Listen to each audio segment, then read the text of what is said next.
Apple and Google both lost big legal battles with the European Union. For Apple, it was over an EU-ordered Irish tax bill of over $14 billion. Google, on the other hand, lost its challenge to an over $2 billion fine for abusing its market power in the search business.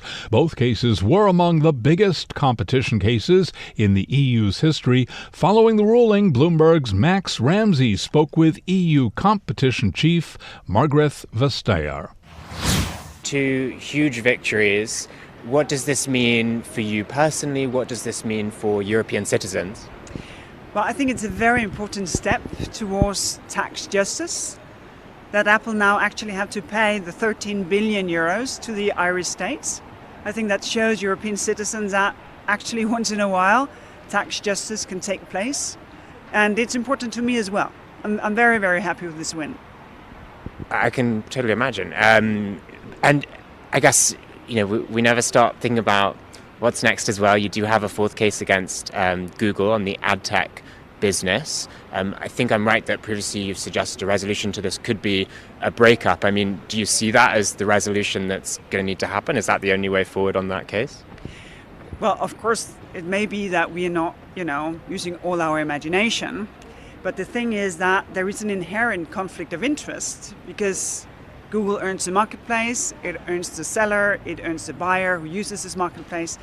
So it's difficult for us to see any other solution. Of course, we open ears, but the case is very, very advanced. So, let's see what decision we can reach. And then, looking back over the past 10 years, you've been in this role as the head of the competition for 10 years. In that time, you've had huge cases, you've had, huge pieces of regulation that have, caused at times pushback, particularly from big tech companies, from former President Donald Trump. How have you dealt with these kind of sometimes fractious relationships, yourself personally? Well, I've tried not to make it personal because I think it comes with the job. You need to be able to do a job also when people do not agree with you, also when people are aggressive towards you, because otherwise it's not possible. And of course also my responsibility to push because the world is changing. So, we look a lot more now at innovation. In our cases, would we lose innovation? Can innovation be enabled? So it has been a process of renewal, and I think that is really, really important. Also, when people disagree with you, that you try to push on. And the world is changing. I think it is very interesting to bring up because, of course, we have had this report from Mario Draghi. We've had previously the report from Enrico Letta, and there is talk, even kind of harder push from others around loosening state aid rules or, allowing more mergers to kind of boost European companies or create European champions. What do you think of that? Do you see risks in that approach?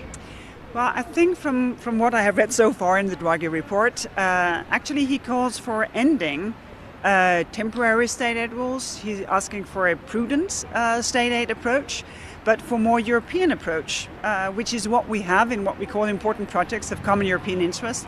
We have 10 of those projects, a total of private and public investment more than 100 billion euros.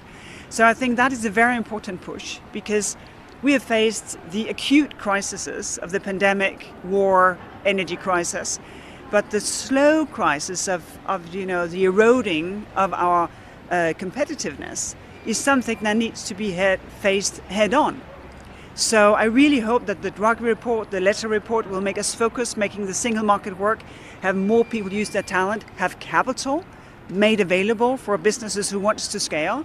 So I think it's a very important time of the European Union to be able to solve also the slowly emerging crisis of eroding of competitiveness.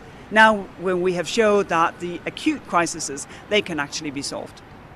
And I guess, does that also call for any kind of paradigm shift in competition policy, or do you see this, continuing under your successor as you have, led the competition policy of the Commission? Well, we have renewed quite a number of things. So we have a much more thorough look at innovation. We have made it clear how do we look at markets, because of course more markets become global. How can we assess that? We have prepared the ground to look at the regulation that governs how we look at abuse of dominant position.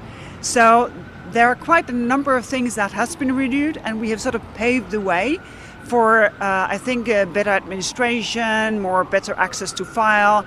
So there will be plenty of work for my successor to do.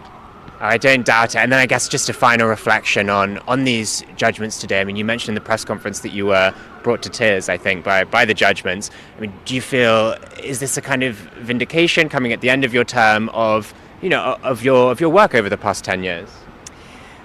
Well, I think you need to, of course, own your victories, but you also own your defeats. And we have had both.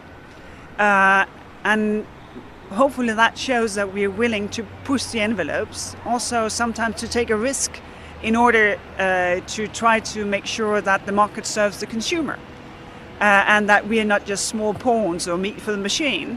And I hope that is what people take down from today's judgment, both that we won the Google case and it's final, and we won the Apple case and it's final. That's Margrethe Vestager, Executive Vice President of the European Commission for a Europe Fit for the Digital Age and Commission for Competition. For more conversations like this one, subscribe to the Bloomberg Talks podcast. I'm Charlie Pellet, and this is Bloomberg.